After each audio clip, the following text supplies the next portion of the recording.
Los que han visto el carro que nosotros tenemos, ya saben qué marca es, y saben que esa marca de carro tiene una característica muy peculiar, y es que normalmente el tablero tiende a dañarse en la parte eléctrica y a mostrar cosas que están dañadas que realmente no están dañadas. No voy a decir la marca porque esto aparece en YouTube, entonces no voy a promocionar ni hablar más de ninguna marca en particular. Pero aunque ese sea un problema común de ese tipo de carros, yo creo que ninguno se expondría en su sano juicio a manejar el carro con una luz que está enviando una alerta, no sea que se exponga a un peligro o exponga a su familia a un peligro. Lo mínimo que uno hace es llevar el carro a una persona que sepa, que lo pueda revisar, que le pase un escáner, cosa que un mecánico efectivamente hizo y el carro no tenía nada, estaba en buenas condiciones. Esa actitud que nosotros tenemos hacia cosas tan sencillas, tan materiales como tener un carro, es la actitud que deberíamos tener con nuestras propias vidas. A ver, sucede algo en el mundo de hoy. El mundo de hoy está corrompido en muchas cosas. Está corrompido en muchas cosas que se enseñan, que se dicen, que se han vuelto ya costumbre. Y aunque la normalidad hoy en día sea la inmoralidad, eso no significa que las cosas están bien. El hecho de que lo inmoral sea lo normal no significa entonces que nosotros deberíamos permitir que haya inmoralidad en nuestras vidas. El hecho de que todo el mundo haga algo mal no significa que todos lo debemos hacer mal. A ver, en mi país había un refrán que decía: el hecho de que todo el mundo se lance de un edificio no significa que yo también me voy a lanzar de un edificio. Y eso lo traigo en esta mañana a propósito del texto que leímos al final, el texto que trata acerca del adulterio. El estado de nuestro mundo es de inmoralidad y lo encontramos en todas partes, en la música, en el cine, en la literatura, en las conversaciones, es lo normal. Pero eso no significa que ese debe ser el estándar de nosotros, de ninguna manera. Entonces el Señor Jesús hoy nos va a examinar en esta área. Nos va a mostrar cómo nuestros deseos y corazones tienen una raíz pecaminosa que apela a la inmoralidad en cada uno de nosotros. Aún siendo creyentes, en nosotros hay remanentes de pecado, hay residuos de pecado. Y en esta área también lo hay. Ahora, ¿cuál era el problema de los fariseos en el tiempo de Jesús? El problema de los fariseos es que ellos creían normal tener pensamientos, actitudes y acciones inmorales. Para ellos el único problema estaba en si cometías el acto. Y eso es lo que Jesús va a entrar a corregir en el texto del día de hoy. Este texto de hoy nos llama entonces a la santidad y al dominio propio. Que sea el Señor hablando entonces a nuestros corazones. Nuestra enseñanza se titula Jesús enseña sobre el adulterio y va a tener 4 puntos: la introducción, la enseñanza de los fariseos, la enseñanza de Jesús y cómo aplicar la enseñanza de Jesús. Hagamos una corta oración. Señor, ayúdanos a tratar con este tema de manera cuidadosa. Es una realidad en este mundo altamente corrompido, que hay muchas tentaciones, muchas ocasiones de caer, pero tú, Señor, nos quieres recordar cuál es el estándar tuyo, cuál es la medida tuya. Ayúdanos, Señor, a recordarlo, a reconocerlo y sobre todo a vivirlo. Te lo pedimos en tu santo nombre. Amén. Bueno, les decía que este es el asunto que dividía a Jesús y los fariseos en este punto en particular. Mientras los fariseos tenían una mirada externa, superficial, sobre el tema del adulterio, la mirada de Jesús era mucho más profunda. Y Jesús nos ha dicho, hasta este punto del Sermón del Monte que estamos viendo, que hemos visto, que Él vino a cumplir la ley. Que Él vino a cumplir la ley en sus discípulos. Él la cumplió, lo vimos que lo cumplió de 5 formas, y Él la vino a cumplir en sus discípulos, por el Espíritu, y siendo maestro y profeta de las Escrituras, mostrándonos lo que las Escrituras enseñan. Y en este dicho que vamos a ver hoy, como en todos los demás, yo les voy a recordar brevemente cuál es la estructura. Estos dichos empiezan diciendo: ustedes han oído que se dijo. Eso tiene que ver con lo que los fariseos enseñaban. Y luego Jesús dice: pero yo les digo, que quiere decir lo que Jesús enseñaba, que estaba de acuerdo con la Escritura. Entonces esa es la comparación que Él va a hacer. Ustedes han oído que se dijo, los fariseos, pero yo les digo, Jesús hablando. Entonces vamos a ver particularmente qué tiene que decir Jesús con respecto al adulterio. Vamos al siguiente punto. Dice el verso 27: ustedes han oído que se dijo, no cometerás adulterio. A simple vista, ese parece el mandamiento del Sinaí. No hay nada diferente ahí. El asunto es que Jesús no está citando el mandamiento del Sinaí solamente. Él está citando la interpretación de los fariseos.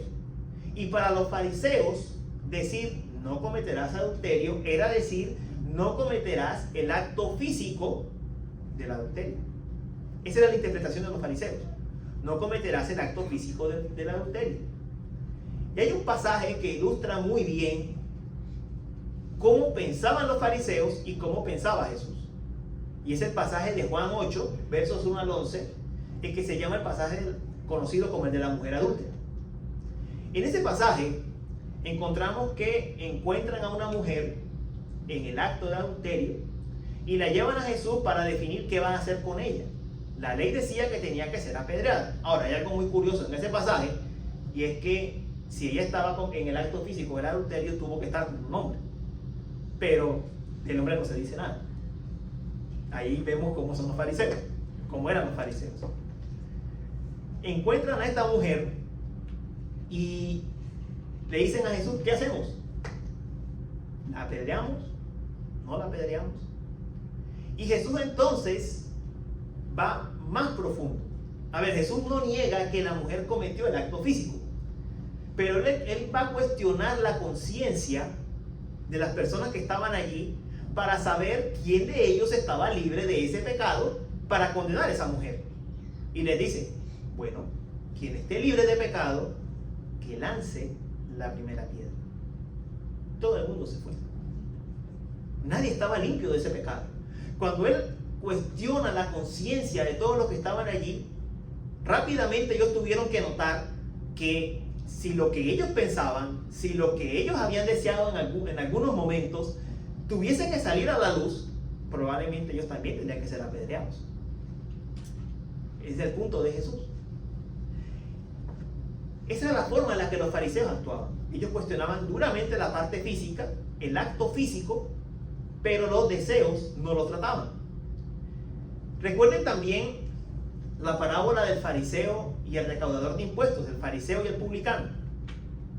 Y en esa parábola se nos muestra que el fariseo va al templo y dice: Dios, te doy gracias porque no soy como los demás hombres, estafadores, injustos, adúlteros, ni aún como este recaudador de impuestos.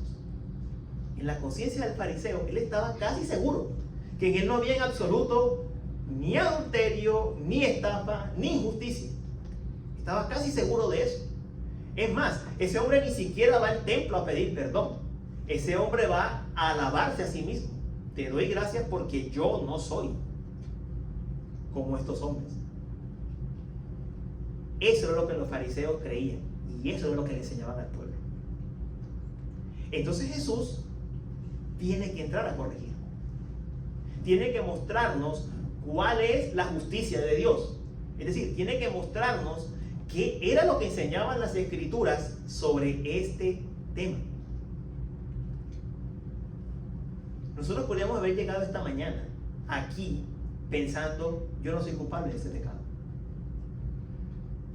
porque nunca he cometido un adulterio físico, nunca he tenido una inmoralidad sexual física. Pero Jesús nos dirá, ¿estás seguro? Él cuestiona nuestra mente, Él cuestiona nuestro corazón, Él cuestiona qué es, cuál es la intención de cada uno de nosotros. Así que vamos a ver qué es lo que Jesús tiene para decir. Dice el verso 28: pero yo les digo que todo el que mire a una mujer para codiciarla, ya cometió adulterio con ella en su corazón. Miren cómo Jesús coloca absolutamente todas las personas bajo juicio. Él dice, pero yo les digo que todo, está hablando de toda persona, ahí está hablando desde los fariseos hasta los israelitas más humildes, estaba hablando desde el niño hasta el anciano, estaba hablando de hombres y mujeres, pero toca el caso de las mujeres, ahora lo mencionaré por qué. Está diciendo toda persona, cualquiera, que mire a una persona del sexo opuesto para codiciarla, ya cometió adulterio con ella en su corazón.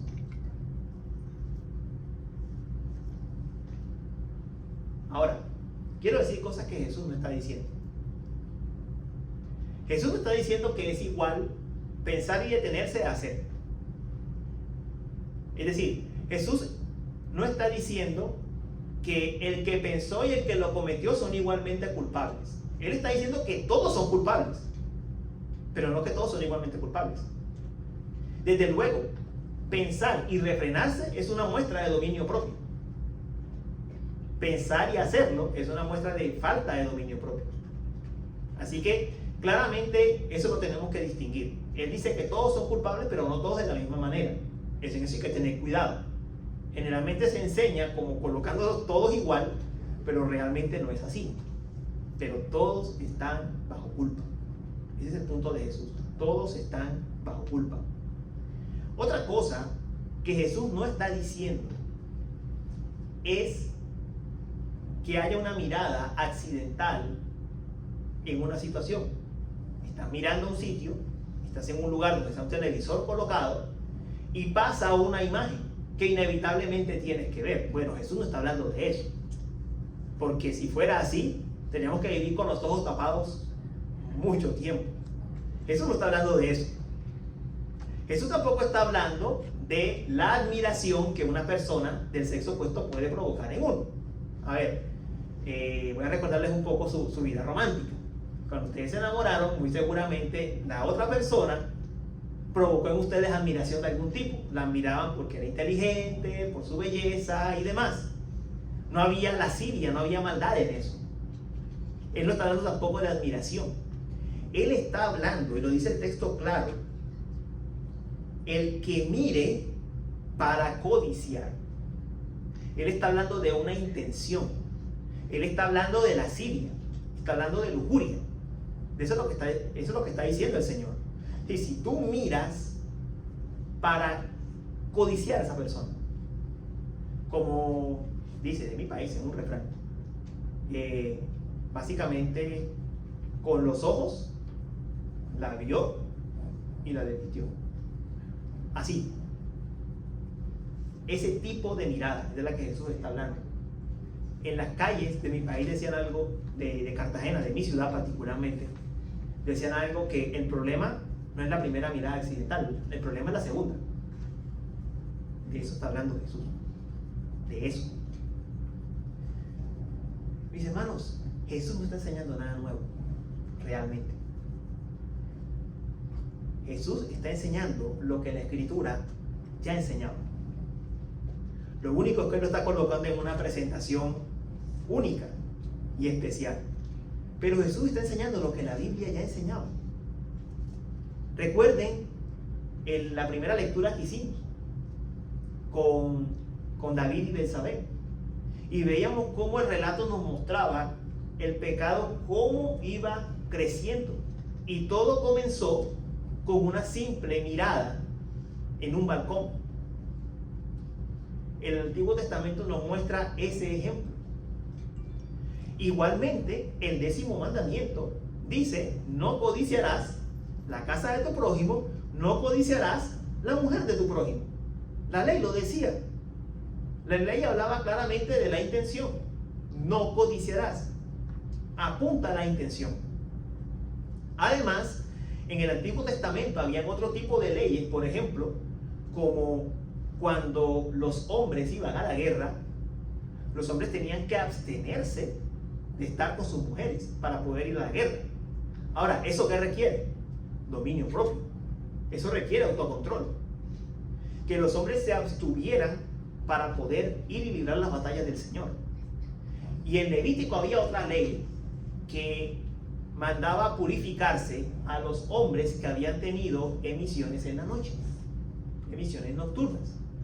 Ojo, no mandaba hacer un sacrificio, pero sí mandaba purificarse. Quiere decir que a Dios finalmente sí le importa nuestra sexualidad y Él sí apuntaba al dominio propio. La ley claramente muestra ese principio. El Antiguo Testamento muestra ese principio con mucha claridad. Entonces, el Antiguo Testamento siempre fue más allá de lo físico. Siempre. Siempre apuntó a que el problema estaba en el corazón, a que el problema estaba en los deseos, en el pensamiento. Y es que ningún acto, y mucho menos los actos de este tipo, empiezan por sí solos. Empiezan por un deseo. Empiezan por un deseo. La fuente del problema, una de las fuentes somos nosotros. Ahora, hay un mundo afuera que, como lo decía al principio, está altamente corrompido. Hay una cultura que ha vuelto la inmoralidad algo normal. Pero esa cultura no tendría ningún efecto en nosotros si en nosotros no hubiese deseos. No tendría ningún problema. ¿A qué apelaría si en nosotros no hubiese ese problema? El asunto está en que la cultura es un problema porque los seres humanos que formamos la cultura somos un problema. Y esos deseos apelan a nuestro corazón porque nosotros hay residuos de eso. Ese es el tema que toca Jesús. Esto lo encontramos en todas partes. En todas partes. Vivimos en un campo minado. Donde pise, puede pisar una mina. La televisión, las series, las películas, los comerciales. Es increíble ver que es casi imposible encontrar un comercial que no tenga que mostrar algo erótico. Estamos sobreexpuestos. Estamos sobreexpuestos. Las mismas parejas liberales hablan ya de explorar opciones. Y la pornografía se ha vuelto un problema tan grande como el de las drogas. Es el estado del mundo. Es el estado del mundo. Aunque el mundo diga que es aceptable, que eso es lo normal, que así es como se vive la vida, Jesús dice, es pecado. Es pecado y dentro de ti hay algo, hay un residuo que le agrada a eso. Eso es lo que Jesús nos tiene que decir. Hermanos, sea el Señor veraz y todo hombre mentiroso. Esa es la realidad. La sociedad no va a cambiar. No parece que va a cambiar para algo mejor en corto plazo. Entonces, ¿cómo tenemos que tratar con ese tema? Tenemos que tratarlo nosotros. nosotros lo debemos tratar. El mundo ofrece algo que nuestro corazón pecaminoso desea. ¿Cómo tratarlo? Es lo que Jesús va a decir en los 2 siguientes versículos. Va a hablar del cómo. Miren lo que dice, versos 29 y 30. Si tu ojo derecho te hace pecar, arráncalo y tíralo, porque te es mejor que se pierda uno de tus miembros y no que todo tu cuerpo sea arrojado al infierno. Y si tu mano derecha te hace pecar, córtala y tírala, porque te es mejor que se pierda uno de tus miembros y no que todo tu cuerpo vaya al infierno. Antes de decir lo que estos versículos significan, voy a decir brevemente lo que no significa. El Señor no está mandando ni a que nos flagelemos, ni a que nos mutilemos, ni a nada parecido. Estas son metáforas y tenemos que entenderlas como metáforas. Y las 2 metáforas nos están diciendo un mensaje común. Y es que si queremos tratar con el problema de la inmoralidad, de la lujuria, vamos a tener que hacerlo de manera radical. Cortar. Habla de cortar, habla de arrancar, habla de desechar sin piedad. Vamos a tener que hacerlo de manera radical. Se necesitan medidas drásticas para mantener la salud espiritual. Las medidas tibias no van a funcionar. Tal vez, algunos de nosotros necesitemos medidas radicales. El Señor nos está pidiendo el ojo derecho y la mano derecha. Para un judío, el ojo derecho y la mano derecha eran lo más preciado. La derecha estaba relacionada con la majestad, con lo bueno, con lo sano, con lo útil. El Señor nos está pidiendo lo que más atesoramos. Nada más y nada menos. Nada más y nada menos. El ojo, que entra por nuestros ojos, que entra por nuestros oídos. Una serie, un sitio, un estilo de música, un cantante, una telenovela, que las telenovelas también tienen su erotismo, por cierto. Un tipo de literatura. ¿De qué nos está hablando el Señor? A cada uno de nosotros. ¿Qué es eso que para nosotros es el ojo derecho? Porque según lo que el Señor está diciendo, eso que es el ojo derecho para nosotros tenemos que cortarlo. Tenemos que arrancarlo, tenemos que quitarlo. Como diría John Stott, cito, compórtate como si realmente te hubieras arrancado los ojos y los hubieras arrojado, y ahora estuvieras ciego y por lo tanto no pudieras ver los objetos que antes te habían hecho pecar. Fin de la cita. ¿Qué es eso que tenemos que arrancar? Esa es la primera pregunta del Señor. ¿Qué tenemos que arrancar de nosotros? Porque hay algo adentro. Eso es lo que le está diciendo. Hay algo adentro.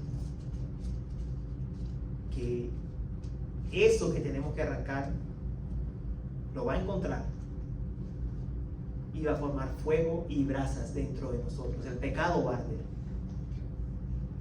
Pero el Señor también nos habla de la mano derecha.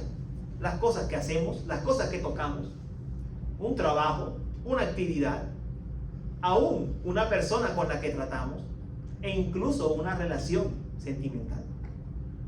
Nos habla de la mano derecha. Y nos dice entonces, bueno, el ojo arráncalo, pero la mano guárdala. No. El ojo y la mano, quítalas. Quita el ojo y la mano. Yo sé que estamos en un mundo donde todo es políticamente correcto, donde no queremos quedar mal con nadie, donde no nos gusta ser juzgados ni criticados, y no nos gusta juzgar y criticar a otros. Pero hay momentos que por el bien de nuestra alma nos tenemos que apartar. Hay momentos que por el bien de nuestra alma nos tenemos que apartar de compañías, de conversaciones, de lugares, por el bien de nosotros. Por el bien de nosotros. Nuevamente diría John Stott, compórtate como si realmente te hubieras cortado las manos y los pies y los hubieras arrojado y ahora estuvieras lisiado y por eso no pudieras hacer las cosas ni visitar los lugares que antes te habían hecho pecar. Si algo te es ocasión de caer, apártalo de ti. Es lo que está diciendo. Si algo te hace caer, apártalo. Haz morir el pecado. Hermanos, si David hubiese entrado al palacio y no hubiese dado rienda suelta a su mirada, probablemente ¿qué habría pasado? La historia sería diferente. Si José se hubiese quedado unos minutos más cuando la esposa de Potifar lo sedujo, ¿qué habría pasado con José? Probablemente habría caído. La escritura lo dice, huid de la fornicación. La escritura elogia lo que José hizo y lo coloca como un principio. Huye de la fornicación. En esto no nos tiene que importar lo que piensen los demás. Y en esto tampoco quiero dar una receta absoluta para todos. ¿Por qué? Porque hay cosas que hacen caer a unas personas y a otras no. Entonces no podemos venir aquí con una receta y decirle a todos que tienen que abandonar el mismo tipo de cosas. Porque yo no sé qué es lo que más les atrae a ustedes en algunos aspectos y qué es lo que los hace caer. O si esta área para ustedes es un tema ya superado o es un problema que está al rojo vivo. Esas cosas no las sé yo. Lo que sí estoy diciendo es que hay un principio importante que tenemos que atender y en el que no nos podemos descuidar. La escritura es clara que el que cree que está firme, mire que no caiga. El que cree que está firme, mire que no caiga. Tenemos que exponernos al malentendido y hasta a la burla con este tipo de cosas. Y si Dios te está diciendo que elimines algo de tu vida hoy, yo no sé qué es. Pero si Dios está diciendo, sácate el ojo y córtate la mano, mis amigos, por el bien de nuestras almas, saquémonos el ojo y cortémonos la mano. Quitemos eso que a Él le ofende. Porque ahora podemos escuchar y escuchar con atención, pero no sabemos más adelante. Si no estaremos ya endurecidos por el pecado y no cortaremos ni quitaremos aquello que el Señor nos está alertando hoy que saquemos de nuestra vida. Ahora, el consejo de Jesús no es totalmente negativo. Por varias razones.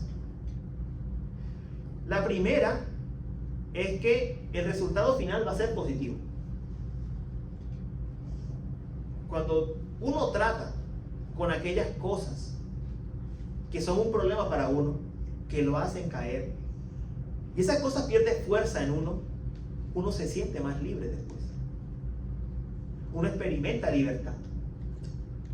Así que el resultado final de cortarse el ojo y quitarse la mano no es otra cosa que libertad en el Señor. Y eso es bueno. Y eso es bueno.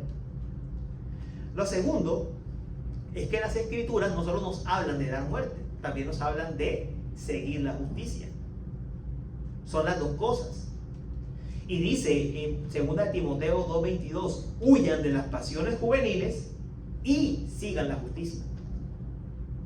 No es solo huir, no es solo sacar, no es solo quitar. Es también seguir lo bueno. ¿Y cómo seguimos la justicia? ¿Cómo seguimos lo bueno? Bueno, alimentándonos de la palabra de Dios, creciendo en una vida de oración y creciendo en la comunión con nuestros hermanos. Así que Jesús, con propósitos de tiempo, nos trata con la radicalidad de sacar el ojo, quitar la mano, pero el resto de las escrituras nos ayuda a entender que eso se queda incompleto si nosotros no procuramos lo bueno. Miren, yo he escuchado casos de personas que dicen, pero es que yo he intentado quitar esto y quitarlo y no puedo, y no puedo, y no puedo. Y uno dice, ¿y de qué te estás llenando? ¿De qué te llenas? Porque si alimentas el espíritu, dice la escritura, vivirás. Si te alimentas del espíritu, te alimentas de la palabra, vivirás, superarás, vencerás. Pero si continúas alimentando las obras de la carne, morirás. Es el principio de la palabra. Así que no se trata solamente de cortar, solamente de evitar. Se trata de seguir una vida de justicia. ¿Y eso cómo comienza? Con el uso de los medios de gracia. La palabra y la oración son esenciales para esto. Son esenciales. Nuestras mentes tienen que ser renovadas. Nosotros tenemos que llegar al punto en que Pablo le mandaba a la iglesia de Filipos: por lo demás, hermanos, todo lo que es verdadero, todo lo digno, todo lo justo, todo lo puro, todo lo amable, todo lo honorable, si hay alguna virtud o algo que merece elogio, en esto mediten. Pregunta, ¿cómo vamos a meditar en eso si no llenamos la mente de lo bueno, de lo justo, de lo puro? Para reflexionar en esas cosas tenemos que conocerlas. Necesitamos la palabra. Y necesitamos no solo la palabra, sino ir en oración. ¿Por qué? Porque es claro que en esta pelea por purificar la mente y el corazón no vamos a vencer a menos que el Espíritu Santo obre. A menos que el Espíritu Santo nos lave, no vamos a vencer. No vamos a superar. No vamos a obedecer como debemos obedecer. La palabra es muy clara en Romanos 8:13. Si por el Espíritu, miren, si por el Espíritu hacen morir las obras de la carne, vivirán. Es por el Espíritu. No es en las fuerzas de uno. Es por el Espíritu de Dios. Se requiere la obra de la palabra de Dios transformándonos. Y el Espíritu Santo obrando con poder con la palabra de Dios. Y la palabra va a renovar nuestra mente. La va a cambiar. Nuestro entendimiento va a ser renovado, va a ser cambiado. Pero necesitamos también no solo hacer esto de manera personal. Necesitamos otros hermanos. Necesitamos otros que nos recuerden lo que la Escritura enseña. Otros que nos exhorten, otros que nos animen. Dice 1 Tesalonicenses 5, verso 11.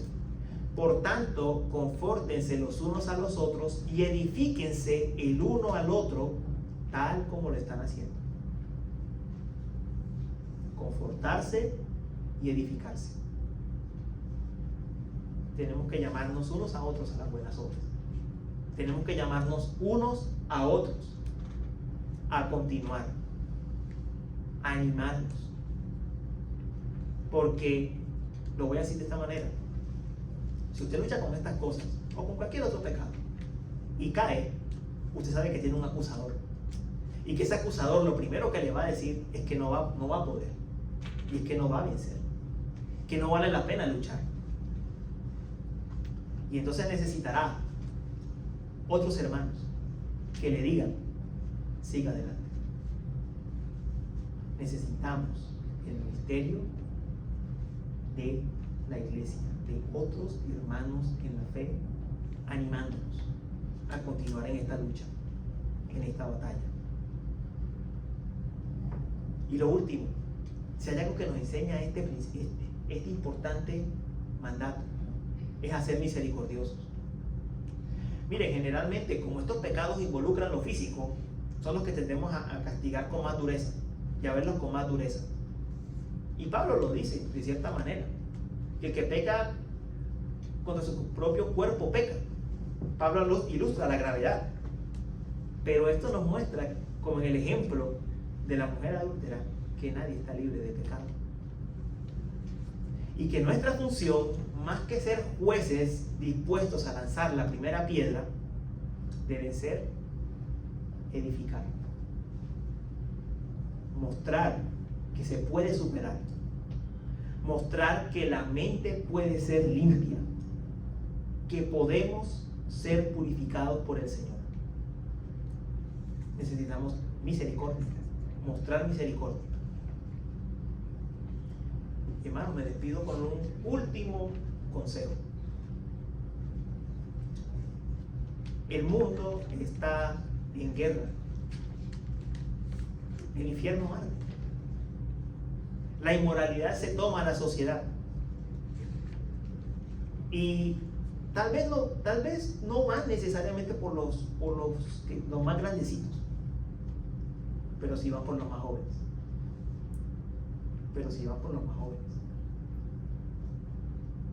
Así como el mundo es agresivo en enseñarle a los más jóvenes lo malo, nosotros tenemos que ser igualmente agresivos y violentos en enseñarles lo bueno.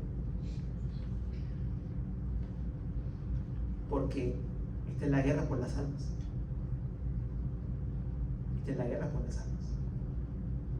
Nuestra pregunta no debería ser, bueno, yo estoy libre, que cada quien se las arregle. Debemos tener en cuenta que a las nuevas generaciones hay cosas de este mundo de hoy que les atraen, que son peligrosas para ellos y que tenemos que alertar a la generación que viene detrás.